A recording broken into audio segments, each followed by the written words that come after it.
Your Excellencies, honorable ministers, business leaders, distinguished guests, ladies and gentlemen, a warm welcome to the Africa CEO Forum Annual Summit 2022. My name is Nozipho Shabalala, and it is an absolute privilege and an honor to serve you as your Master of Ceremonies at Africa's flagship event for the private sector. Now, we're gathered here in excess of 1,800 delegates, actually breaking the 10-year record of the forum. Together, we are seeing prominent business leaders, investors, as well as policymakers coming together, ladies and gentlemen, to engage, to debate, and to highlight the role of the private sector in the continent's development. And so over the next 2 days, we're going to be deeply immersed in robust panel discussions and dynamic debates, as well as expert insights from some of our leading thought leaders on the continent. And of course, because we're here in person, we have the unique opportunity to also meaningfully pause, connect, and engage as we really come together in conversation. Having said all of this, allow me the opportunity to also acknowledge the thousands who are following the forum on the Africa CEO Forum's website, as well as the event page, and the event app, to of course extend a special welcome to them. To all of us who are going to be lifting some of the sound bites, sharing some of the insights that are coming out on the forum, as well as sharing pictures and videos on social media, kindly please note that the official hashtag is hashtag ACF 2022. That is hashtag ACF 2022. Now, ladies and gentlemen, you will know that one of the long-standing objectives of the forum has been to reunite French-speaking and English-speaking Africa. And so to that extent, this entire forum, 70 sessions in total, is going to be completely bilingual. So we really encourage you to please follow in the language of your preference. Before I call up our first speaker, a last final request from myself. As we gather in person, may we kindly be mindful of our cell phones and ensure that they're on silent so that we can respect not only the speakers, but also those that are listening. At this stage, it is my honor, it is my privilege to welcome the Managing Director of the Jeune Afrique Group, but also founder and president of the Africa CEO Forum. Ladies and gentlemen, join me in a round of applause as Mr. Amir Ben Yamed comes onto the stage.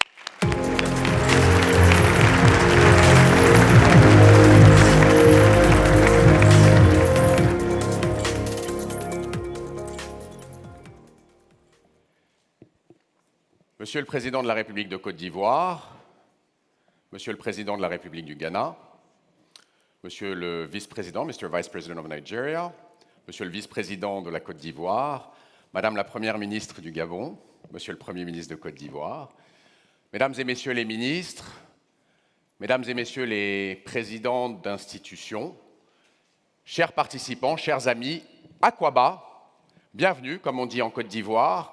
Bienvenue à cette 8e édition du Africa CEO Forum. C'est un immense plaisir de vous retrouver en présentiel après 2 années de pandémie Covid si difficile.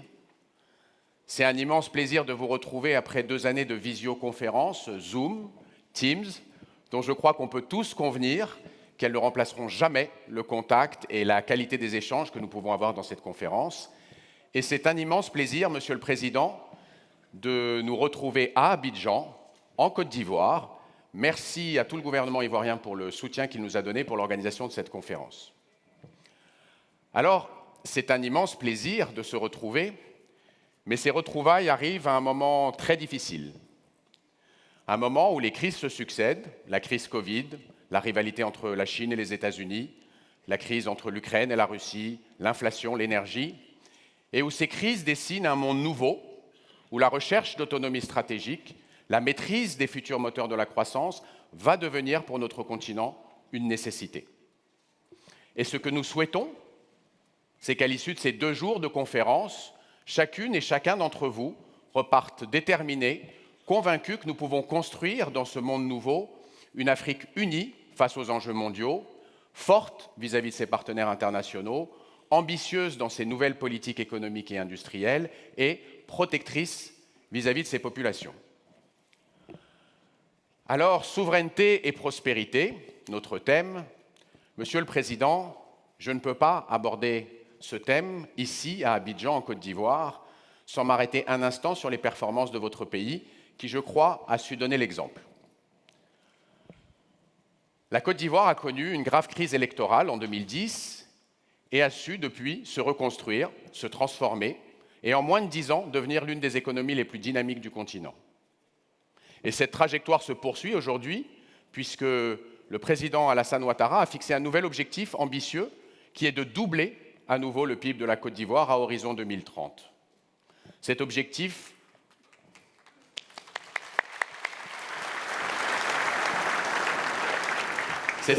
doit s'atteindre en misant sur des transformations industrielles dans les secteurs où la Côte d'Ivoire est le plus compétitif, l'agriculture notamment, et en misant sur le secteur privé à travers une politique de champions nationaux ambitieuse. Alors, Monsieur le Président, je discute avec beaucoup d'opérateurs, d'acteurs économiques, comme vous le savez, et je crois que cette performance est unanimement reconnue en Côte d'Ivoire, sur le continent, à l'international, et que dans le contexte du thème qui nous occupe, elle doit nous inspirer, et je crois, Mesdames et Messieurs, mérite d'être applaudie.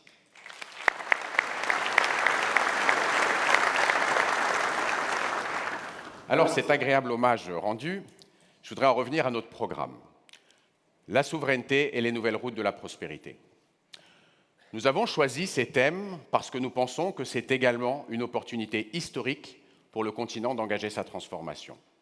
C'est une opportunité historique parce que le monde devient multipolaire et que ça doit normalement renforcer notre capacité de négociation vis-à-vis de nos partenaires et ça doit nous inciter à conquérir notre propre autonomie stratégique. C'est une opportunité historique également parce que le monde se décarbone et ce faisant se déglobalise. Cela va favoriser l'industrialisation locale. Je consomme ce que je produis ce que je consomme. Est-ce que ça va avoir encore du sens pour nous d'exporter de l'EVA africain pour importer des centaines de millions de dollars de pneumatiques de l'étranger, alors que nous pouvons créer des dizaines de milliers d'emplois dans ce secteur? Clairement non.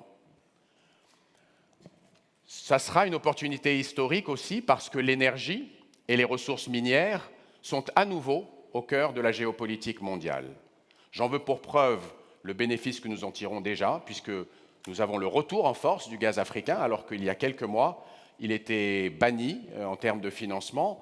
J'en veux pour preuve aussi le retour de toutes les ressources minières qui sont indispensables à la transition énergétique. Et c'est une opportunité aussi historique dans la nouvelle économie. Nous sommes à l'aube d'une nouvelle révolution, l'intelligence artificielle. Et cette révolution, le continent est idéalement placé pour en tirer parti. L'intelligence artificielle est un monde technologiquement transparent, ouvert, avec de faibles barrières capitalistiques et dont le driver essentiel est l'innovation et le capital humain dont le continent regorge. Alors ces 4 facteurs, ne serait-ce que ces 4 facteurs, nous donnent cette occasion unique d'occuper une place de choix dans l'économie mondiale. Et c'est le sens que nous avons voulu donner au programme que nous avons construit pour ces 2 jours de conférence. Nous allons donc parler de filières industrielles, celles auxquelles il faudra donner la priorité parce que nous sommes producteurs de la matière première et que nous pouvons y capter beaucoup de valeur ajoutée. Nous allons parler du cercle vertueux que nous devons construire pour les industries extractives, notamment pour qu'elles servent en priorité nos projets de transformation industrielle, qu'elles servent la construction, nos champions nationaux, dans l'énergie, dans la métallurgie, dans les mines. Nous aurons parmi nous, au cours de ces 2 jours qui viennent, les présidents du Sénégal et de la Mauritanie, qui sont 2 pays producteurs de gaz importants en devenir et qui ont les moyens de devenir les pionniers de cette transformation. Nous allons parler aussi de gouvernance, parce que nous devons apprendre à mieux faire valoir nos intérêts sur la scène internationale. Nous devons apprendre à travailler ensemble dans le cadre du marché commun, de la ZLECAf. Nous devons mettre au sein de ce marché commun les intérêts du secteur privé en premier, créer des politiques, notamment fiscales, nécessaires à développer l'industrie africaine et à la protéger des importations. Nous allons bien sûr parler de numérique, j'en ai parlé tout à l'heure. Nous avons parmi nous une vingtaine de start-up parmi les plus importantes du continent. Elles ont collectivement levé plus d'1 milliard de dollars. L'une d'entre elles, qui est avec nous, qui est un spécialiste africain de l'intelligence artificielle, Instadeep, a levé 100 millions de dollars il y a quelques mois. Ils partageront avec nous les promesses que l'intelligence artificielle nous offre au continent. Et bien sûr, c'est probablement l'une des choses les plus importantes, nous allons parler d'inclusivité. Il nous faut parler de responsabilité sociale, il nous faut parler de solidarité, parce qu'il n'y aura pas d'Afrique prospère sans économie inclusive. Alors voilà, c'est un programme riche, qui est, je crois, fidèle à la raison d'être du Africa CEO Forum, qui est d'offrir la meilleure plateforme de réflexion, d'analyse, d'échange et de rencontre du secteur privé au service d'une Afrique moderne, innovante et reconnue à sa juste valeur dans le monde. Cette mission, nous la conduisons maintenant depuis 10 ans, nous fêtons le 10e anniversaire, et nous allons l'enrichir d'une nouvelle initiative.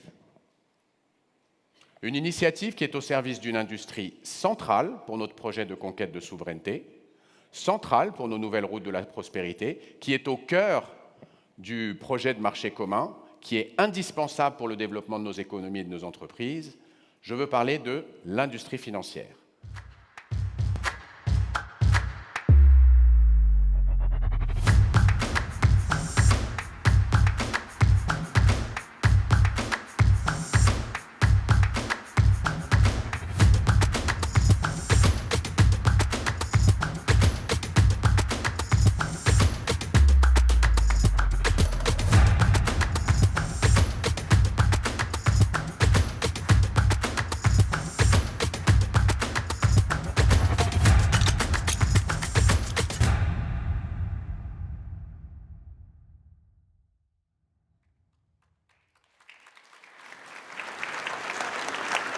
Alors, si vous ne venez pas pour l'industrie financière, venez pour la musique, au moins. Donc, j'invite tous les acteurs de l'industrie financière, banques, assureurs, régulateurs, opérateurs télécoms, fintech, vous êtes nombreux parmi nous aujourd'hui, à venir à Lomé les 28 et 29 novembre pour venir construire ensemble cet Africa CEO Forum de l'industrie financière, cette plateforme de dialogue public-privé pour que nous puissions construire l'Afrique des services financiers et créer ce marché commun dont l'Afrique a besoin.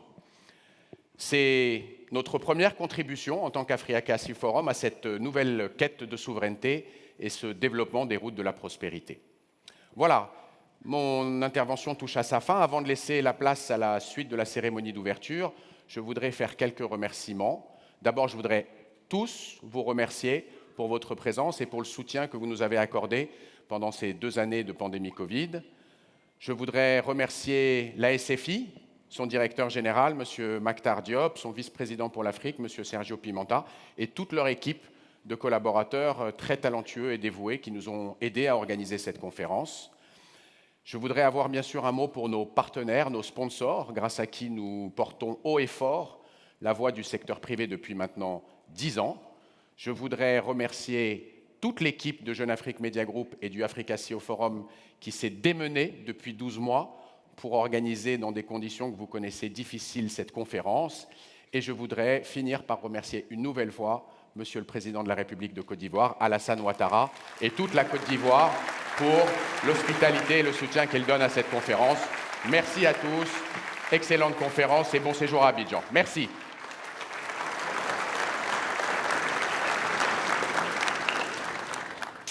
It's a very big thank you to you, Amir.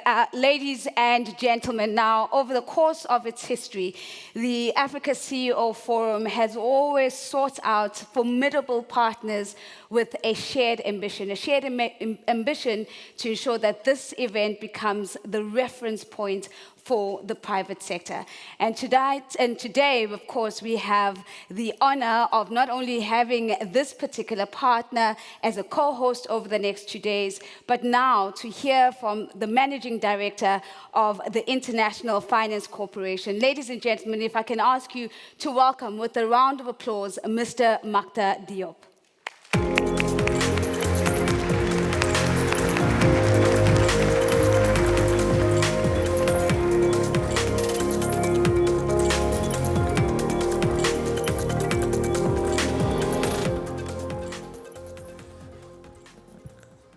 Monsieur le Président de la République de Côte d'Ivoire, cher grand frère, Monsieur le Président de la République du Ghana, Monsieur le Vice-président du Nigeria, Monsieur le Vice-président de la Côte d'Ivoire, Monsieur le Premier ministre de la Côte d'Ivoire,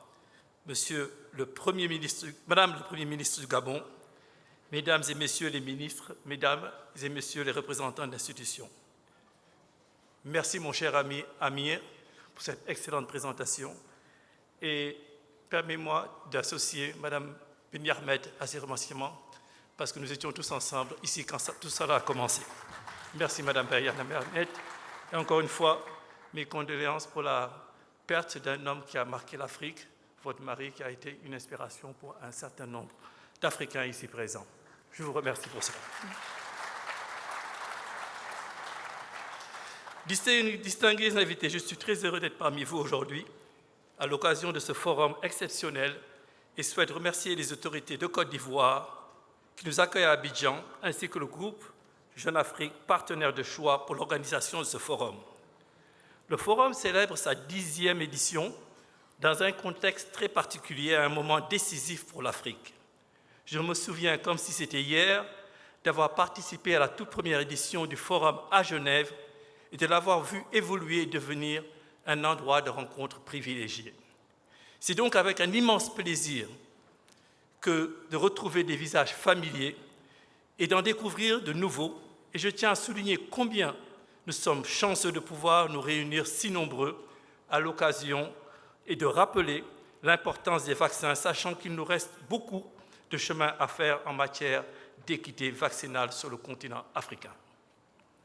Au cours de ma carrière, je ne pense pas avoir dû faire face à un moment marqué par autant d'incertitudes et de défis complexes aux dimensions multiples. Si la liste des crises économiques ayant provoqué des chocs énormes sur nos économies est longue, les crises financières des années 80, Monsieur le Président, vous étiez un des acteurs pour redresser les économies africaines dans ces périodes de crise, et je dois souligner que vous avez été mon patron au Fonds monétaire et nous avons travaillé sous votre direction à résoudre un certain nombre de défis auxquels les économies africaines faisaient face à la crise suite à la crise des années 80. La crise des marchés obligataires de 1998, en passant par la crise également des subprimes en 2008. Jamais nos pays n'avaient été confrontés à un tel niveau d'incertitude face à une telle déferlante de chocs externes, crise sanitaire, géopolitique, crise alimentaire, inflation record. Aujourd'hui, la plus grande économie du monde connaît un taux d'inflation jamais enregistré depuis 40 ans. La croissance mondiale devrait chuter de 5,7% en 2021 à 2,9% en 2022, soit nettement moins que les 4,1% prévus en janvier dernier. Quant à l'Afrique subsaharienne, ils disent qu'elle devrait rester la seule région émergente en développement où les revenus par habitant ne retrouveront pas leur niveau d'avant la pandémie.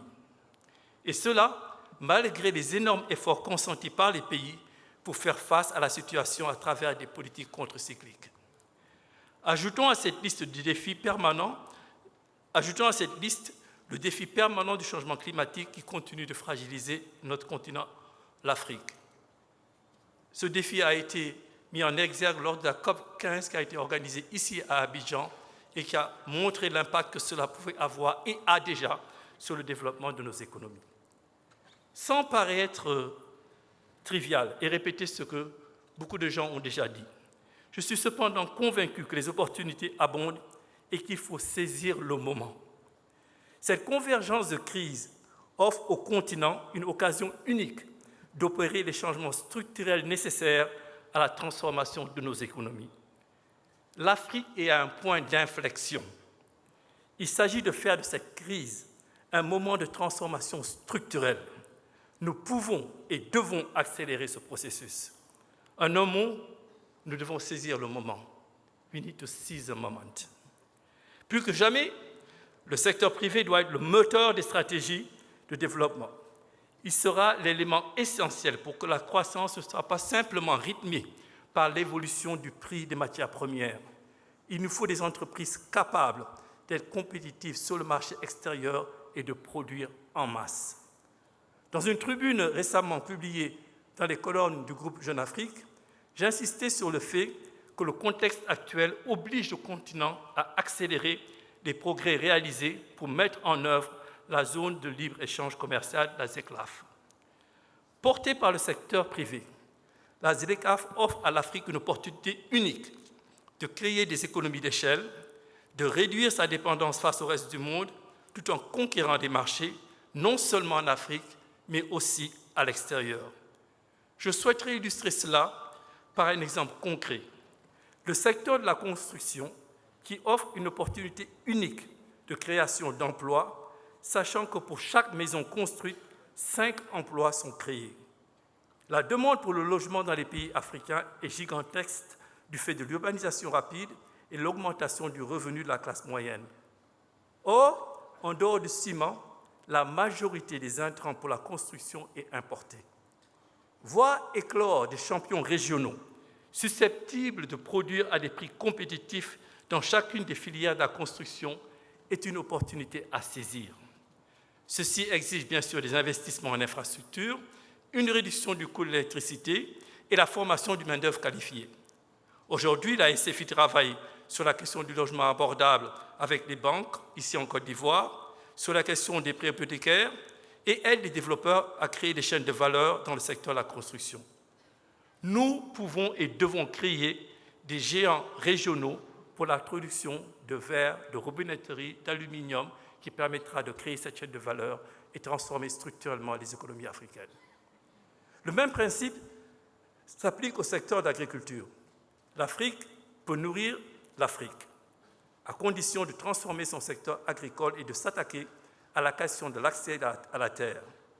Le commerce des céréales se situe bien en dessous de son potentiel du fait des coûts de transaction élevés, de taux de rendement très faibles et d'une logistique inefficace.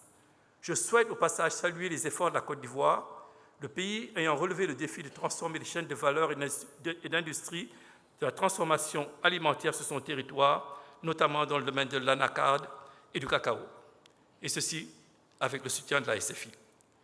Face à la pandémie du Covid-19, les investisseurs privés se sont mobilisés avec les partenaires du développement et pour rendre possible la fabrication de vaccins en Afrique.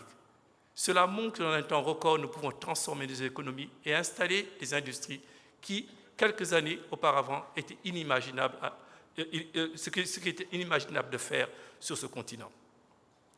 Mais bien sûr, tout cela se fera de manière différente. Nous sommes à l'époque du numérique. Nous avons des start-up talentueuses. Nous avons beaucoup de talents en Afrique. Et les investissements qui seront faits en matière de câbles sous-marins devraient permettre d'accélérer cette transformation économique et structurelle de nos économies.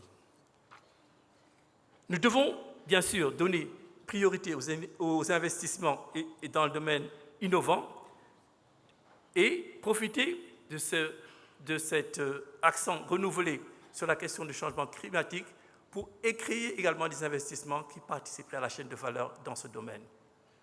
Je parle de l'industrie solaire, je parle de l'industrie aérienne et je parle de toutes les formes d'énergie renouvelable aujourd'hui qui sont en train de se développer en Afrique et à travers le monde.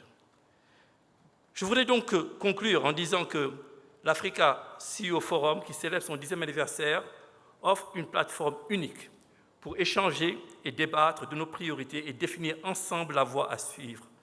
Je suis impressionné par le nombre de leaders d'opinion qui sont réunis ici aujourd'hui et je suis impatient d'entendre les idées, les suggestions sur la manière dont nous pouvons mieux collaborer et surtout transformer nos idées en solutions concrètes, en actions.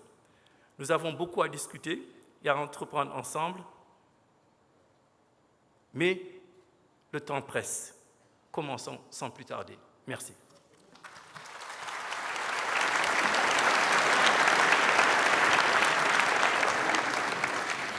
It's a very big thank you to Mr. Diop, and I certainly believe that we all share your impatience to ensure that the ideas that we are talking about are quickly translated into sustained action. A very big thank you to you, sir.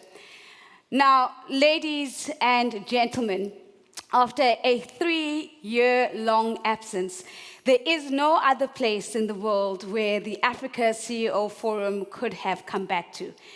The forum has enjoyed an immense friendship from the city of Abidjan in the country of Côte d'Ivoire. And in fact, this is the most visited city by the forum. And so to celebrate this friendship, it is our honor now to kindly please rise as we welcome His Excellency President Alassane Ouattara to the stage. If you could all please rise, ladies and gentlemen, and let's give His Excellency a round of applause.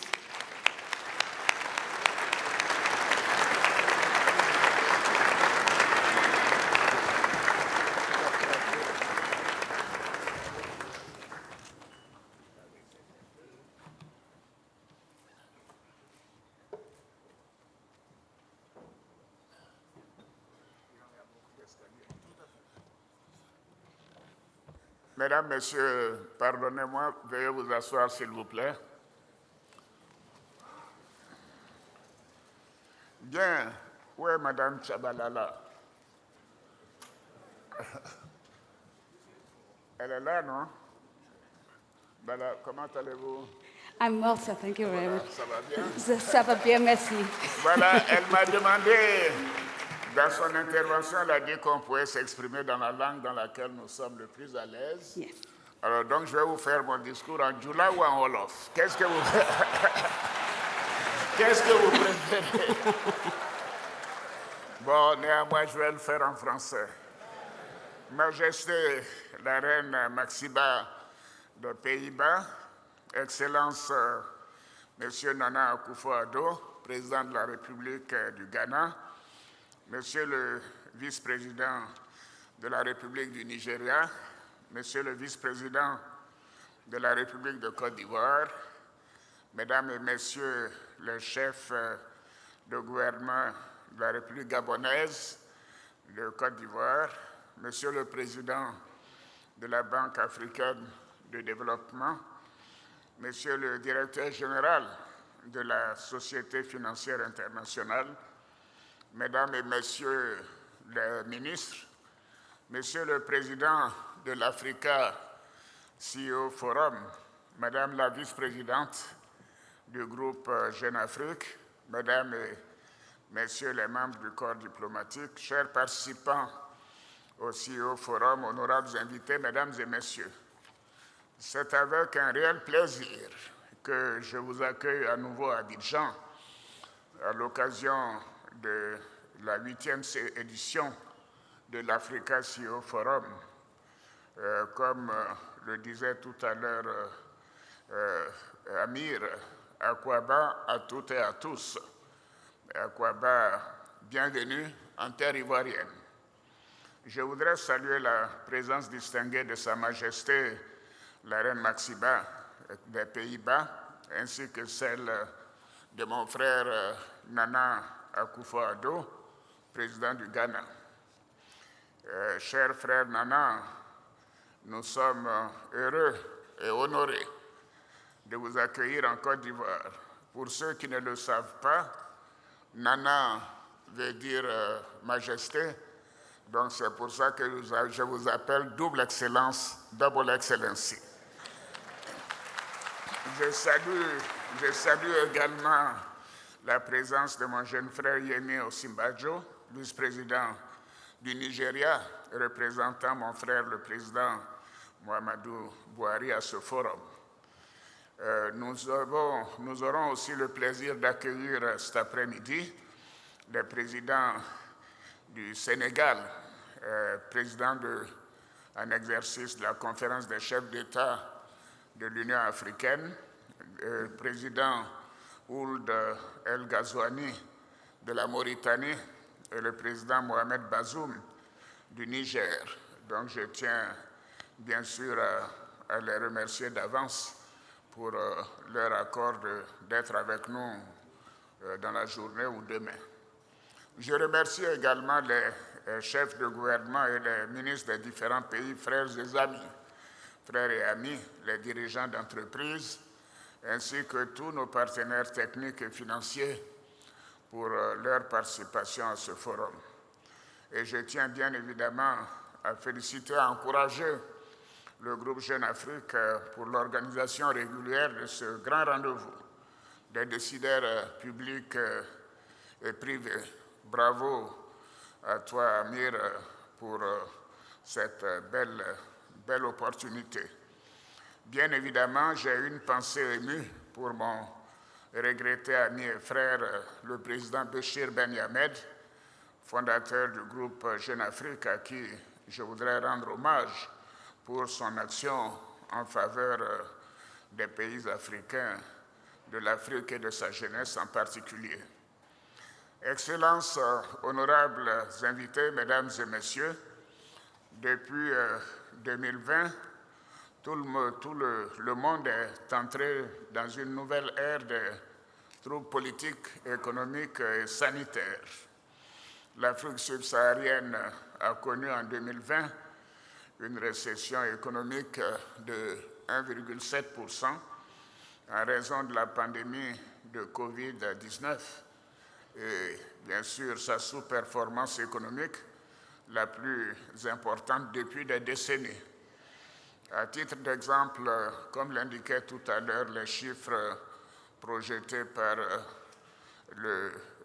Amir Ben Yamed, la Côte d'Ivoire avait connu de 2012 à 2019 un taux de croissance annuel d'environ moyen de 8% par an, et en 2020, la performance n'a été que de 2%. C'est dire à quel point cette crise a été terrible pour la Côte d'Ivoire, mais également pour l'ensemble des pays africains, d'ailleurs y compris les pays producteurs de pétrole. Donc je voudrais à cet égard saluer l'important rôle joué par nos partenaires internationaux et régionaux, l'Organisation des Nations Unies, l'Organisation mondiale de la santé, l'Organisation mondiale du commerce, le Fonds monétaire international, la Banque mondiale, la Banque africaine de développement et bien sûr le G20 et ainsi de suite, qui ont dénoncé les inégalités de l'accès mondial aux vaccins et aussi qui ont mis à disposition des pays des financements de nos différents plans de relance économique et sanitaire. La pandémie de Covid-19 a relevé la vulnérabilité de la mondialisation. Elle a aussi provoqué des perturbations dans l'approvisionnement en biens essentiels, tels que les masques, les médicaments et les vaccins. Et je voudrais donc saluer l'initiative de mon jeune frère Makhtar Diop qui a décidé d'aider certains de nos pays pour la fabrication des vaccins.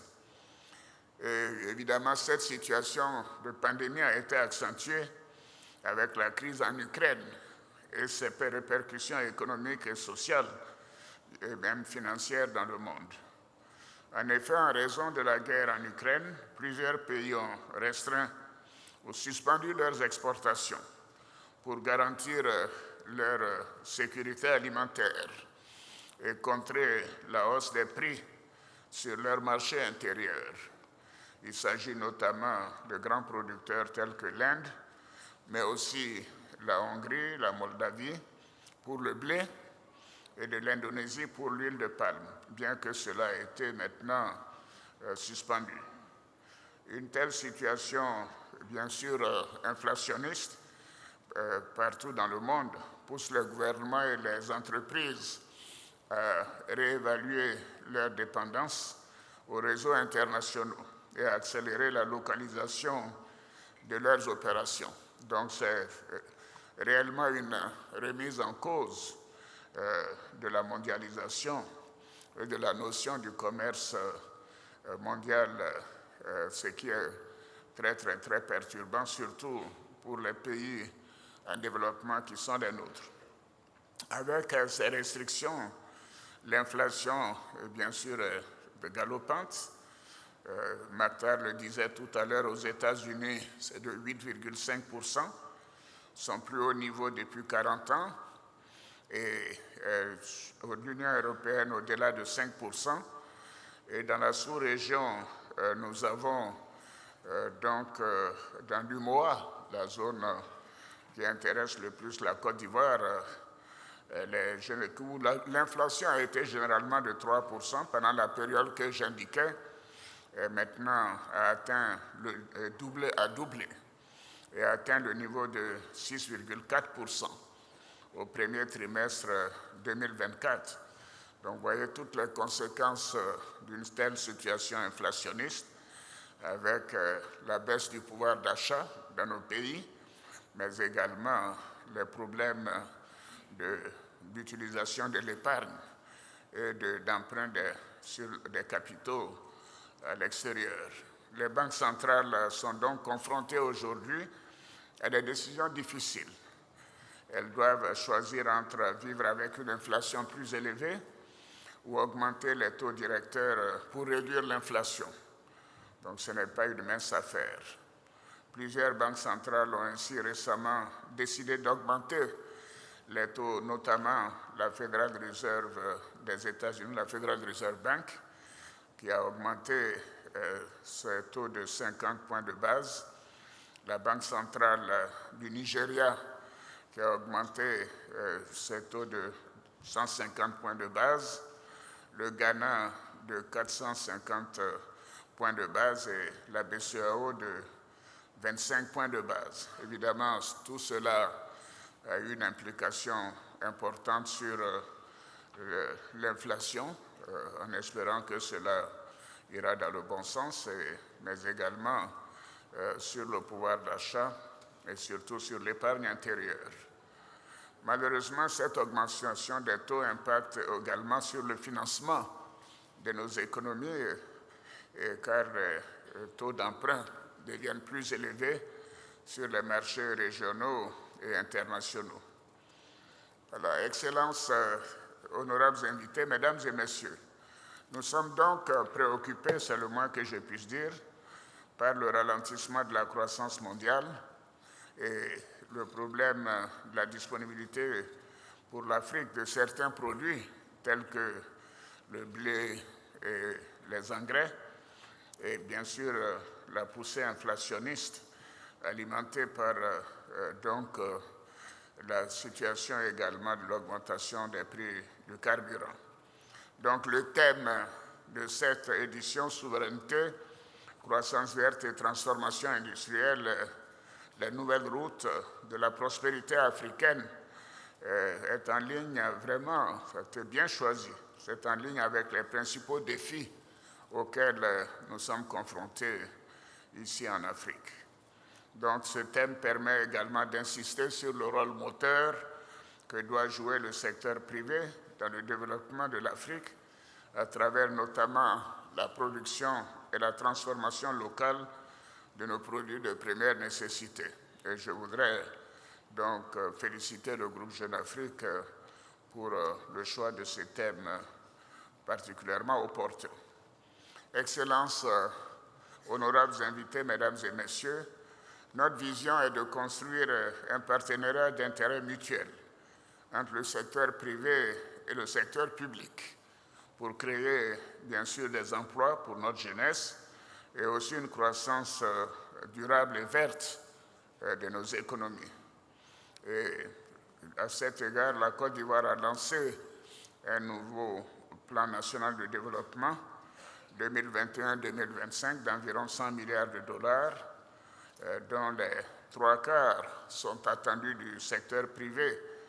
Et nous avons également, le mois dernier, adopté à l'occasion de la COP 15 le Abidjan Legacy Programme, qui est un programme de restauration des terres d'une valeur de 2,5 milliards de dollars sur 5 ans.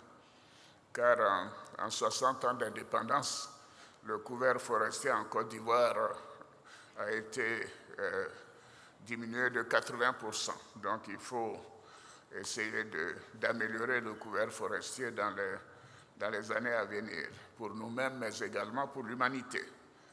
Je souhaite donc que ce forum constitue une plateforme privilégiée pour vous, les décideurs du secteur privé et public, en vue de faire des propositions concrètes et nouer des partenariats pour profiter des opportunités avec la mise en œuvre de la zone de libre-échange internationale, la ZLECAf, et ce grand marché africain intégré de plus de 1,2 milliard d'habitants, et ce marché qui atteindra le double, 2,5 milliards d'habitants en 2050.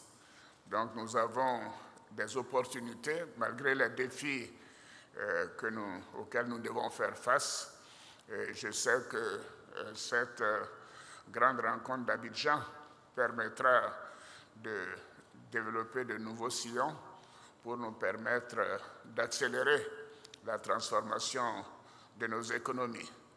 C'est donc sur cette note d'espoir que je déclare ouverte la 8e édition de l'Africa CEO Forum.